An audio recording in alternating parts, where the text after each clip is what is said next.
bienvenue dans l'émission Paroles de femmes. Cette semaine, nous voyons 5 signes qui nous indiquent que nous sommes sur le bon chemin et un caractère qui change, un caractère qui évolue est un bon signe. Ça veut dire que vous continuez de grandir, que vous continuez de vous sanctifier.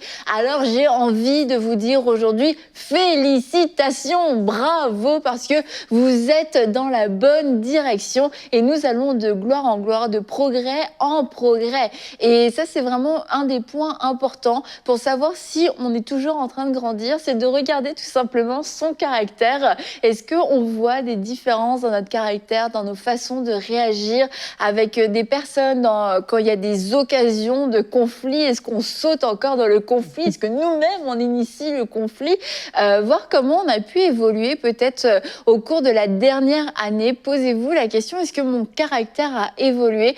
Et on sait que on n'est pas encore parfait, mais je pense que c'est important aussi sur la route de pouvoir se célébrer et de pouvoir remarquer ce qui a changé et d'aspirer aussi toujours au progrès. Et on va aspirer, les filles, à changer. Je ne sais pas si on va pouvoir faire un miracle pendant une émission et que notre caractère soit totalement changé et transformé, mais en tout cas, que Dieu nous parle. Amen, amen. Toi, Aurélie, t'en parles, désolée, hein, mais c'est toi qui en parles. C'est tombé sur moi. Ouais, t'as tout pris, ta correction et tout cette semaine. Mais c'est parce que t'en parles souvent que lorsque t'es venue au Seigneur, t'as vraiment vu des changements dans ton caractère et même au fur et à mesure des années. Et je tiens à dire merci Seigneur. Toi aussi, t'as vu ces changements? Oui, moi aussi, j'ai vu des changements, Aurélie. Et félicitations pour tous tes progrès, Aurélie. Comment est-ce que t'as fait? Je dois te dire que, Annabelle, par rapport au changement, avant de t'entrer dans le comment, un jour, j'étais retournée au Cameroun, donc j'avais vu tous mes frères et mes sœurs. Et puis là, mon petit frère m'a fait une remarque, il m'a dit « Mais toi, t'as vraiment changé, hein ?» Et là, il parlait de mon caractère, et c'est ce jour-là que je me suis dit « Waouh, c'est vrai, en fait !»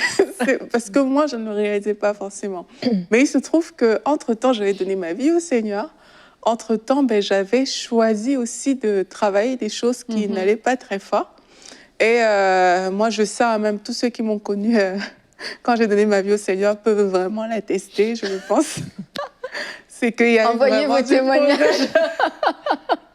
Il y a eu du progrès. Je n'étais pas méchante, hein, mais mon côté direct, que beaucoup de gens connaissent, a fait du mal à plusieurs personnes. J'ai été le fer qui a aiguisé souvent. Ouais, je le reconnais, mais pardon pour ceux qui en souffrent encore aujourd'hui. Mais c'est horrible.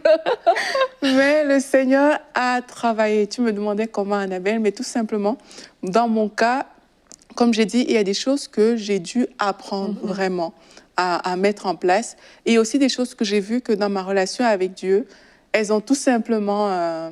c'est parti tout seul, en fait. Je ne peux même pas expliquer comment. Quand je me suis approchée de Dieu, il y a des choses qui sont parties, mais aussi des choses que vraiment j'ai dû apprendre à travailler. J'ai dû apprendre à voir qu'à ce niveau-là, il faut que tu changes, il faut que tu t'améliores, change telle chose et telle autre.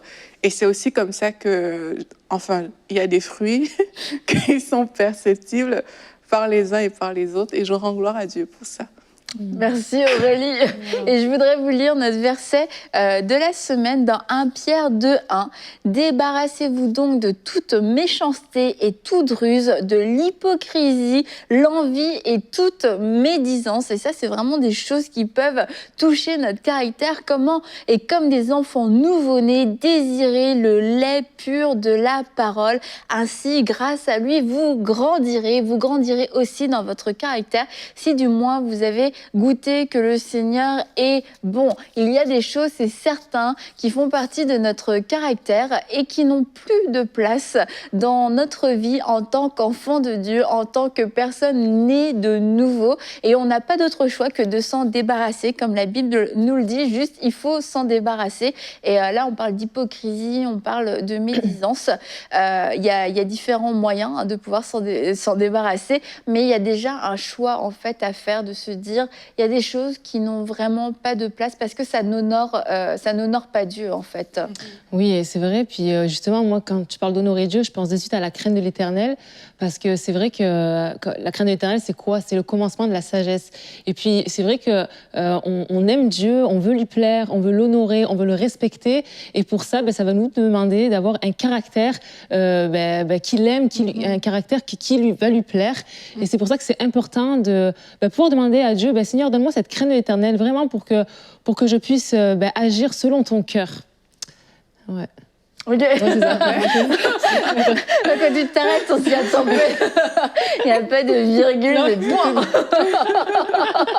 Et c'est vrai que quand on a le désir de lui plaire, en fait, on va avoir ce désir, le désir de changer. Comme tu disais, Aurélie, il y a vraiment ce travail qu'on doit faire, un travail qui est volontaire, mais on ne doit pas non plus sous-estimer le travail de Dieu. Et parce que quelquefois, on est tellement focalisé sur un défaut, une faiblesse de caractère, qu'on va vouloir l'attaquer par nous-mêmes et par nos propres forces. Et comme on le voyait, c'est aspirer au lait pur de la parole. Et c'est de se dire, Seigneur, j'ai besoin de toi, j'ai besoin que tu viennes faire ce travail. Et on va dans 2 Corinthiens 3,18, j'aime vraiment ce verset qui dit, nous tous qui le visage découvert, contemplons comme dans un miroir à la gloire du Seigneur, nous sommes transformés en la même image de gloire en gloire, comme par le Seigneur l'Esprit. Amen. Et je crois qu'il y a vraiment aussi une clé dans le fait de tout simplement contempler le Seigneur, contempler celui à qui on veut ressembler. Et alors qu'on est en train de le contempler, on est en train d'être imprégné de lui, être imprégné de son image, être imprégné de sa personnalité. Et quand ces choses commencent à rentrer en nous, à nous inonder, il y a des choses tout simplement dans notre caractère qui vont commencer à diminuer et jusqu'à disparaître. Et si on est juste dans un travail par nos propres efforts, en fait, ça va être assez limité. Et il faut vraiment allier les deux, passer ce temps avec le Seigneur dans sa présence et le regarder comment il est, comment il pense, comment il parle. Est-ce qu'en lui, il y a de la colère? Est-ce que en lui, il y a de la médisance, de la convoitise?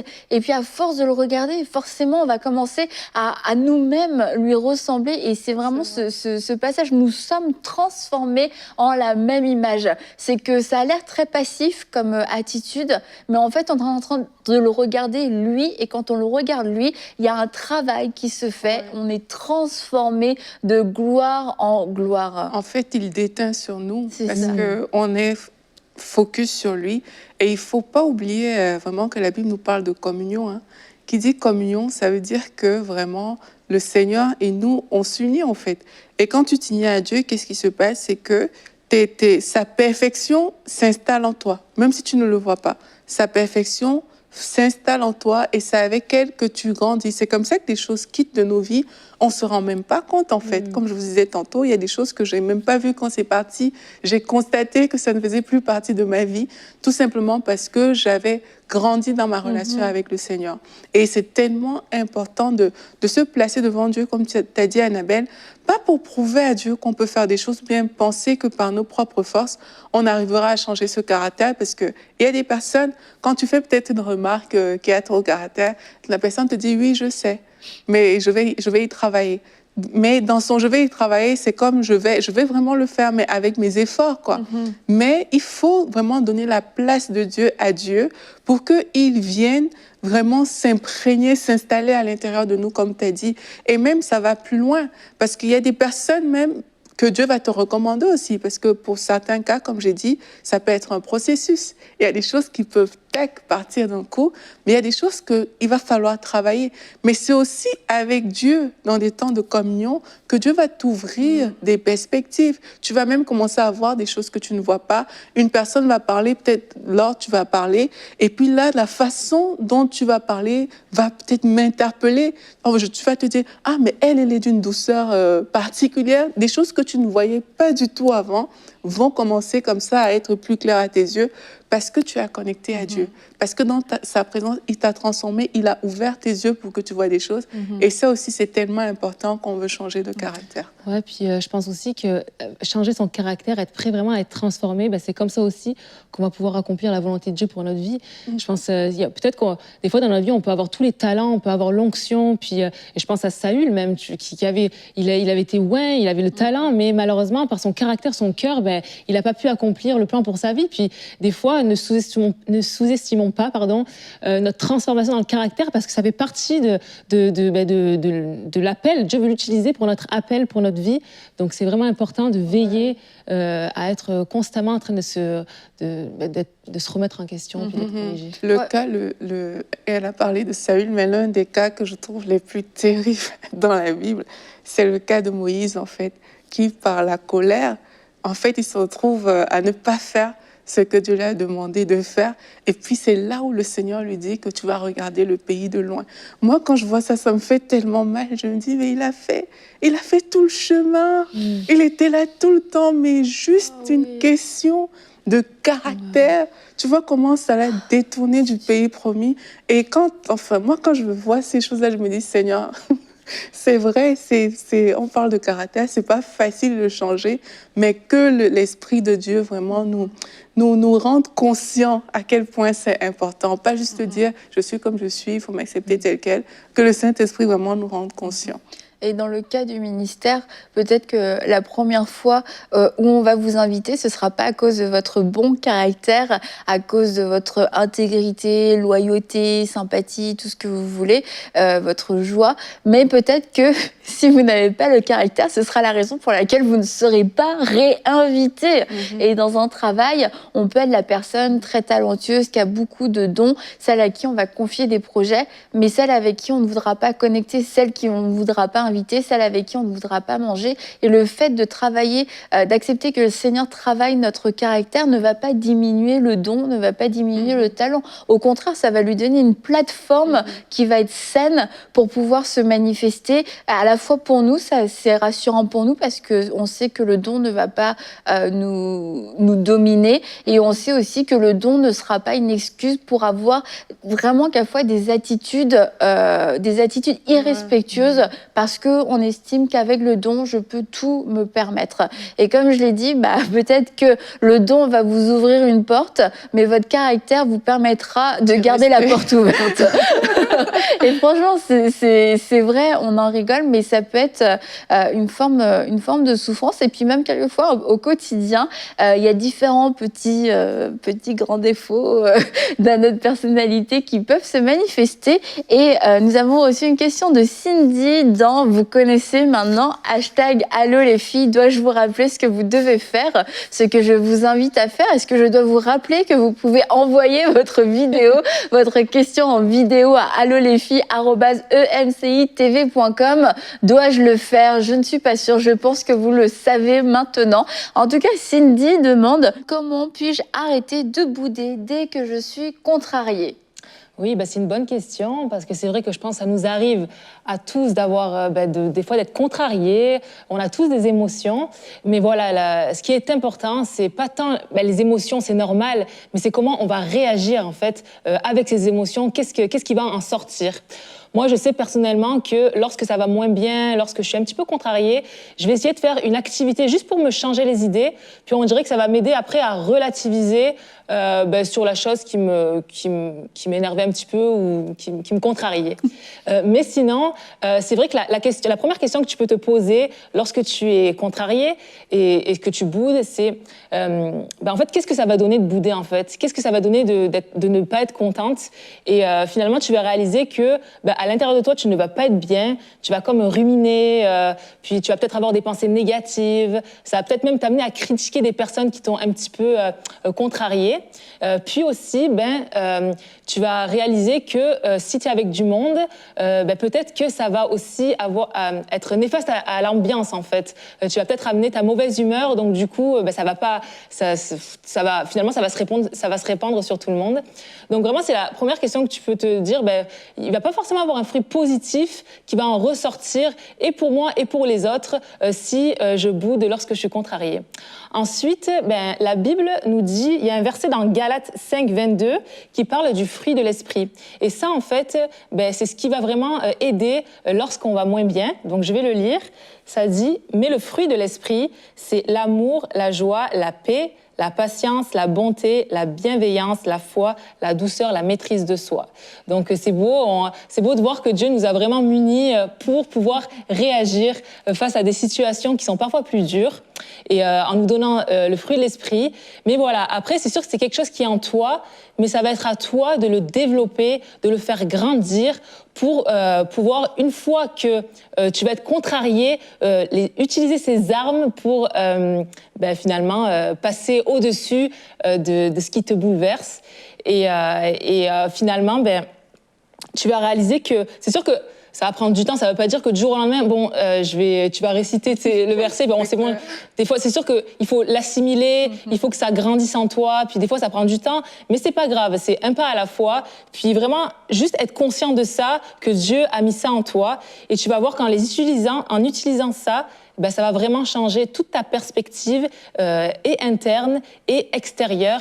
Et finalement, le fruit va être positif parce que au lieu de relâcher quelque chose de négatif, ça va être plus la paix, la joie, l'amour, tout ce qui est en toi, tu vas pouvoir finalement le relâcher.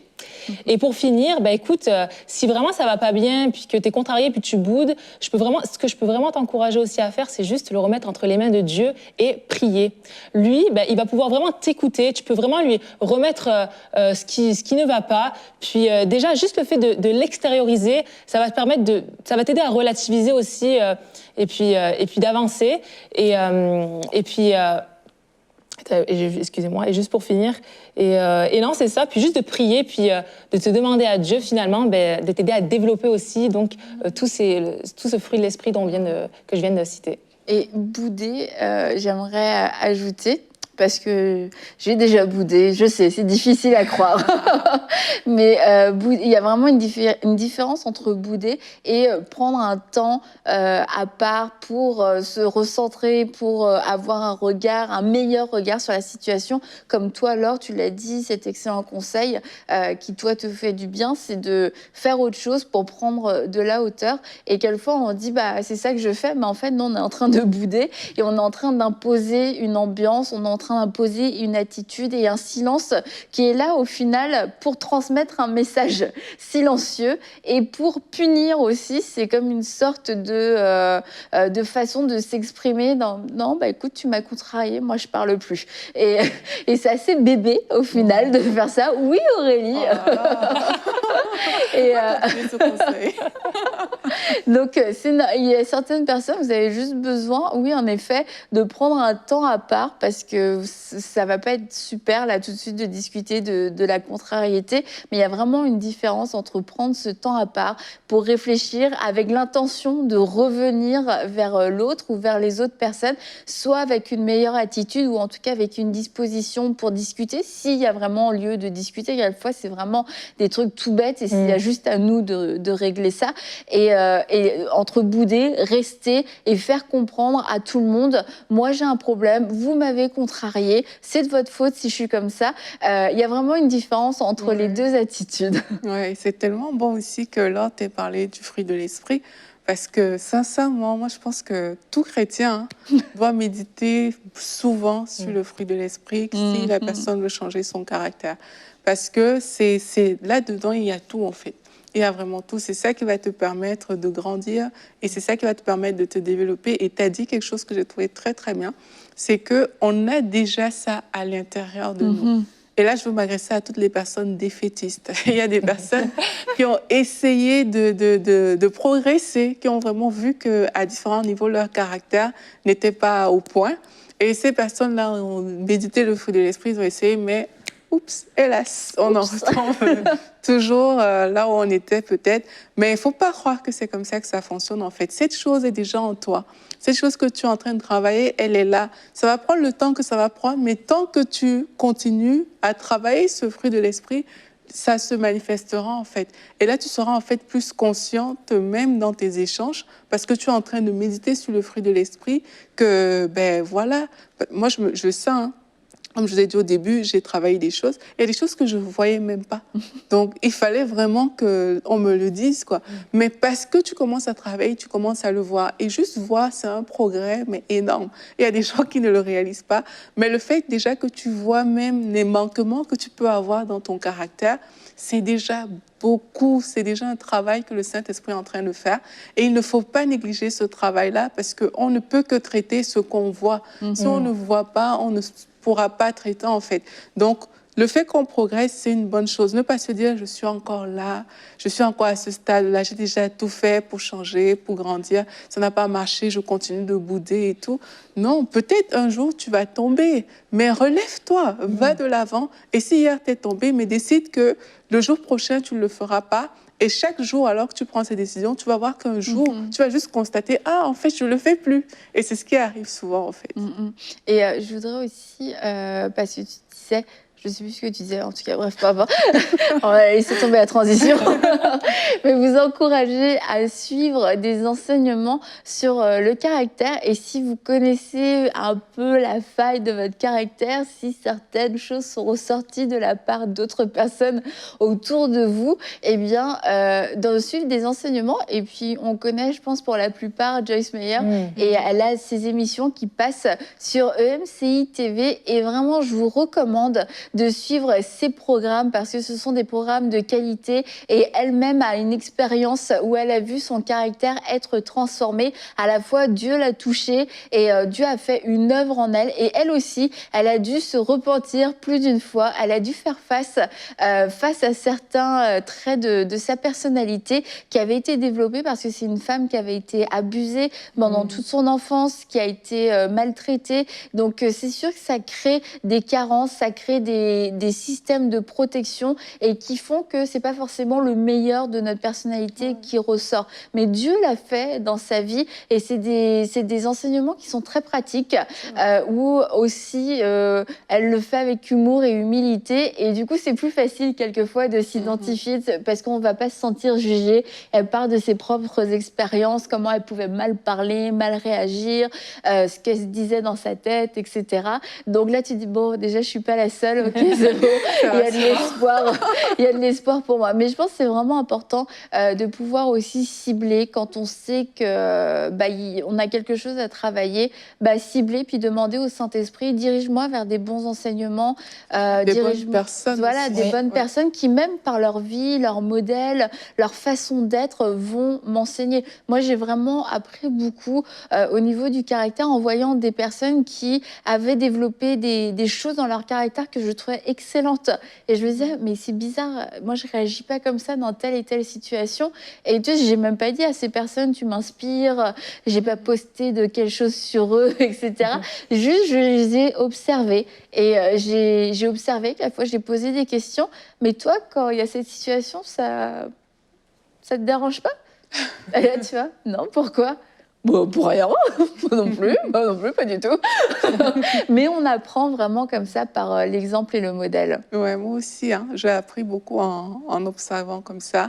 Et il faut pouvoir être assez humble parfois pour même aller vers quelqu'un pour dire est-ce que tu veux bien m'expliquer comme toi tu posais de façon subtile, hein, mais on n'est pas obligé d'être subtil. C'est vrai, c'est la différence entre Aurélie et moi. On peut le faire quand vraiment dans l'environnement il y a cette personne, mais quelquefois il y a des gens que tu peux aller les voir. Tu dis, est-ce que tu veux bien me montrer telle chose parce que j'ai remarqué que dans ce domaine, toi tu es vraiment bien. Il y a une fille que je connais qui s'appelle Ruth. Mais elle, sincèrement, son caractère, moi, m'a tellement impactée que un jour, j'étais allée la voir, que je veux te ressembler par rapport à comment est-ce que tu es. Mais elle m'a donné plein de trucs, des livres qu'elle a lus, des choses comme ça et tout, que moi aussi, je me suis Elle retrouvée. t'appelle.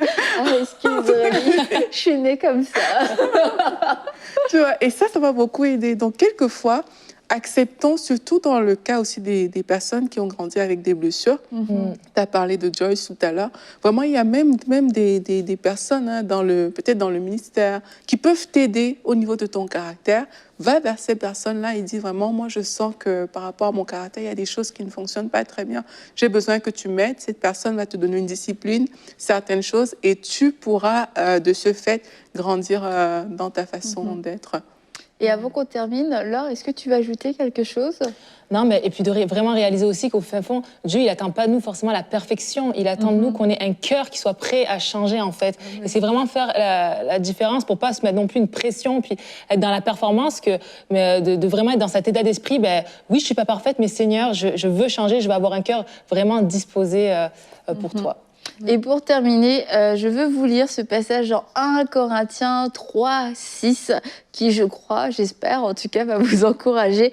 J'ai planté, Apollos a arrosé, mais c'est Dieu qui a fait grandir. Ainsi, ce n'est pas celui qui plante ni celui qui arrose qui compte, mais Dieu qui donne la croissance. Alors, je veux vraiment vous encourager à mettre votre foi en action pour vivre cette croissance, pour croire que Dieu est celui qui vous fait grandir. Et vous avez des gens semés, vous avez vous-même semé, ça a été arrosé de différentes façons. Maintenant, c'est le temps aussi de croire que Dieu peut le faire, que ça ne dépend pas que de vous, ça ne dépend pas que de vos propres efforts, de vos décisions. Ça a commencé par une décision et ça a été arrosé par des efforts, mais c'est Dieu qui va le faire en vous. Alors soyez aussi dans ce repos dans la foi. Ça va vous éviter des frustrations, ça va vous éviter de l'impatience et puis des mauvais questionnements. Et pourquoi est-ce que j'en suis encore là? Non, c'est Dieu qui me fait grandir. Ça ne nous empêche pas de poser des actions, ça ne nous déresponsabilise pas, mais ça nous rappelle que c'est vraiment Dieu qui le fait. Amen. Aurélie. Et par rapport à ça, Annabelle, tu as dit un truc par rapport à la foi, c'est qu'on doit avoir la foi aussi pour notre caractère. Je trouve ça tellement important. La foi, c'est des choses qu'on ne voit pas, mais on sait en fait que c'est là. Et par rapport à notre caractère, il faut pouvoir développer cette foi. Je ne suis peut-être pas encore cette personne que j'aimerais être aujourd'hui, mais j'ai vraiment la foi que je suis cette personne parce que il faut, en fait, je compte sur Dieu, en fait. Et c'est ça qui fait toute la différence. Et il faut qu'on se revête de cette ferme assurance que aujourd'hui, je suis à ce niveau-là, mais vraiment, par la foi, je sais et je crois que je ne vais pas toujours rester là, en fait. Je vais grandir et je serai la meilleure version de moi-même. Amen. Et on va se retrouver demain. Nadine va nous rejoindre parce qu'elle avait très hâte de faire la récap du vendredi. Alors demain, on va se retrouver pour une prochaine parole de femme et nous parlerons de soif, d'être insatisfait de ce que nous vivons dans notre vie avec le Seigneur et en vouloir plus. Alors à demain dans Parole de femme.